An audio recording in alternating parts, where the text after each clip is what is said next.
নমস্কার বন্ধুরা, আমি সুতপা। দেখো চলে এসেছি সুতপার কথা নিয়ে।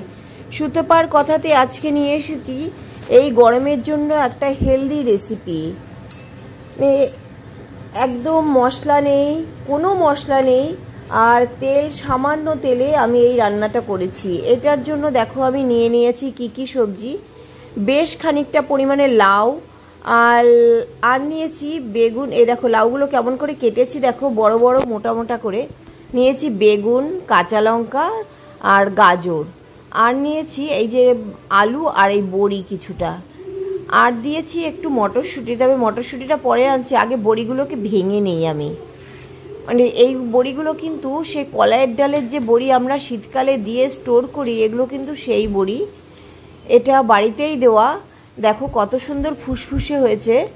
আর এই দেখো ভেঙে নিচ্ছি, তাতে বড়িগুলো সিদ্ধ ভালো হবে আর খেতেও বেশ সবজির মধ্যে মিশে যাবে, খেতে বেশ ভালো লাগবে, সেই কারণে আমি দিয়েছি। আর মটরশুঁটিগুলোও কিন্তু আমার ফ্রিজের মটরশুঁটি, এই যে শীতকালের যে মটরশুঁটি আমি রেখে দিয়েছি ফ্রিজে, সেইগুলো একদম ফ্রেশ রয়েছে, দেখেছো তো। এইবার কড়াই বসিয়ে দিলাম, কড়াইতে তেল দিয়ে দেবো। তেলটা খুবই সামান্য দেবো, বড়িগুলো ভাজতে ঠিক যেটুকুনি তেল লাগবে সেইটুকু তেলই দেবো। তেলে ফোড়নে দেবো দুটো তেজপাতা আর দুটো শুকনো লঙ্কা, আর কিচ্ছু দেবো না। ও না, আর 5 ফোড়ন দেবো, আর কিছু না। এই যে তেজপাতা, শুকনো লঙ্কা আর একটু 5 ফোড়ন দিয়ে দিচ্ছি, ব্যাস। আর কোনো মশলা নেই, কিছু নেই। দেখো কত সুন্দর একটা সবজি আজকে করে ফেলছি গরমের দুপুরের জন্য। দুপুরে বলো, রাতে বলো, ভাত, রুটি, লুচি, পরোটা সব কিছুর সাথে দুর্দান্ত লাগে এই সবজিটা। দেখো বড়িগুলো দিয়ে, বড়িগুলো কিন্তু ভেজে নিয়েছি আমি, গ্যাসটা কমিয়ে ভেজেছি একটু বেশ খানিকক্ষণ ধরে। ভাজার পরে তারপরে আলুগুলো দিয়ে দিলাম। আলুগুলো দিয়েও আলুটাকে বেশ ওই গ্যাস কমিয়ে যদি নাড়াচাড়া করি মোটামুটি ভাজা হয়ে যায়। আর এটা পুরো এই যে ভাজাটা আলু আর বড়ি অবধি কিন্তু গ্যাসটা কমিয়েই রাখতে হবে, কারণটা হচ্ছে না হলে তলায় ধরে যাবে। আলুটা হয়ে গেলেও এবার দিয়ে দিচ্ছি আমি সমস্ত সবজিগুলো। সবজির মধ্যেও এই যে গাজর, বেগুন, মটরশুঁটি, কাঁচা লঙ্কা, এই কটাই দিয়েছি। তোমরা চাইলে আরও বেশি সবজি দিতে পারো, কিন্তু আমি এই কটাই দিয়েছি। কেন, আমি মেনলি লাউটাকে টার্গেট করেছি যে দুপুরে গরমের জন্য ঠান্ডা সবজি করব। এবার ঠান্ডা তো লাউ শরীরের জন্য সাংঘাতিক উপকারী, আর লাউ খুব ঠান্ডা সবজি, সেই কারণে আমি লাউটাকেই টার্গেট করেছি, তাই অন্য সবজি খুবই কম দিয়েছি। এবার এর মধ্যে দিয়ে দিলাম লবণ, আর দেবো 1 চিমটে হলুদ। 1 চিমটে না, পরিমাণ মতন লবণ, পরিমাণ মতো হলুদ, আর কিছু দেব না। এইবার দেখো এগুলো দিয়ে এটাকে আবার সেই গ্যাস হচ্ছে হাই টু মিডিয়াম এর মধ্যে রেখে নাড়াচাড়া করব। এতেই দেখবে ভাজা ভাজা হয়ে যাবে। কারণটা হচ্ছে এই যে সবজিগুলোর গা থেকে তো লবণ গেলে তো একটু জল গলবে, সেই জলেই দেখো ভাজা ভাজা হয়ে এসছে। এবার দিয়ে দেবো এর মধ্যে লাউগুলো। এবার লাউটা দিয়ে এর মধ্যে আর কিছু দেবো না, এখন নাড়াচাড়া করব ভালো করে একটু ঢাকা দিয়ে দেবো। ঢাকা দিয়ে 5 মিনিট বাদে খুললেই দেখা যাবে লাউটা হালকা জল গলা মতন গা দিয়ে, যে জল গলে সবজি সেরকম হয়ে আসবে। আগে সবটা ভালো করে মিশিয়ে নিলাম, দিয়ে এবার ঢাকা দিয়ে দিলাম।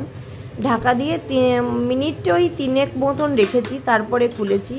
খুলে যেই নাড়া দিয়ে দেখছি তলার দিকের যে সবজিগুলো তার মধ্যে লাউগুলো হালকা নরম হয়ে এসছে। এই অবস্থায় এর মধ্যে জল দিয়ে দেব। জলটা একটু বেশি দেব, উপর দিয়ে জল উঠে যাবে সবজির উপর দিয়ে, ঠিক সেরকম পরিমাণেই জল দেব। কারণটা হচ্ছে এই দেখো কি পরিমাণে আমি জল দিয়েছি, যে সমস্ত সবজিগুলো খুব ভালো করে সিদ্ধ হয়ে যাবে এবং মিশে যাবে, তবে এটা খেতে দুর্দান্ত লাগে। ওই যে বললাম না, এটা একটা অদ্ভুত একটা রেসিপি। জল দিয়ে ঢাকা দিয়ে দিয়েছিলাম, তারপরে খোলার পরে দেখো কি অবস্থা হয়েছে। এখনও আরও কিছুটা হবে, এটা এখনও কমপ্লিট হয়নি। এখন এই যে সবজিগুলো মনে হচ্ছে আমার দিকেই তাকিয়ে রয়েছে, সেই কারণে আবার এটাকে নেড়ে চেড়ে আবার ঢাকা দিয়ে দিতে হবে। এই দেখো ভালো করে নাড়লাম, নেড়ে নিয়ে আর লবণ টেস্ট করে নেব এই অবস্থায়, যদি লাগে আবার দেব। এই যে ঢাকা খুলে দেখো, এবার দেখো কেমন হয়েছে। এবার মনে হচ্ছে হয়ে এসেছে। তবে তোমরা এত নাড়ছি বলে তোমরা মনে করো না বড়িগুলো ভেঙে গুঁড়ো হয়ে যাচ্ছে। বড়িগুলো কিন্তু আমি যেমন দিয়েছি সেরকমই রয়েছে, এতে বড়িগুলো সফট হয়ে যায় আর খেতে দারুণ লাগে। এই দেখো বড়িগুলো যেমন দিয়েছি সেরমই রয়েছে। আর যদি পরে দিতাম বড়িগুলো তাহলে বড়ি সফট হতো না। এই বড়িগুলো খেতে দুর্দান্ত লাগে মুখে দিলে। এইবার দেখো এটা মোটামুটি আমার রেডি হয়েই এসছে, আর কিচ্ছু লাগবে না। এটা একেবারে রসটা আমি এরকম শুকিয়ে দিয়েছি, আর একেবারে মানে পুরোটা একটু একটু রস আছে। এইবার এটাকে আমি সার্ভ করে দেবো। সার্ভ করা বলতে কি আগে নামিয়ে নেব তো। এবার তার জন্য আমি বাটিটা নিয়ে আসি, আগে বাটিটা নিয়ে এসে এটাকে নামিয়ে দিতে হবে। এবার আর এই দেখো নামিয়ে দিয়েছি। আর এই ফাঁকে তোমরা প্লিজ চ্যানেলটাকে একটু সাবস্ক্রাইব করে আমার সঙ্গে থাকো, আর ভিডিওটাকে একটা লাইক দিয়ে দিও। এত সুন্দর একটা হেলদি এবং শরীর ঠান্ডা করা রেসিপি তোমাদের সাথে শেয়ার করে দিলাম। একটা সাবস্ক্রাইব তো আমি পেতেই পারি, তাই না বলো? এটা মোটামুটি পুরো রেডি হয়ে গেছে। এবার যাও গিয়ে এটাকে খাওয়ার জন্য রেডি হয়ে নাও।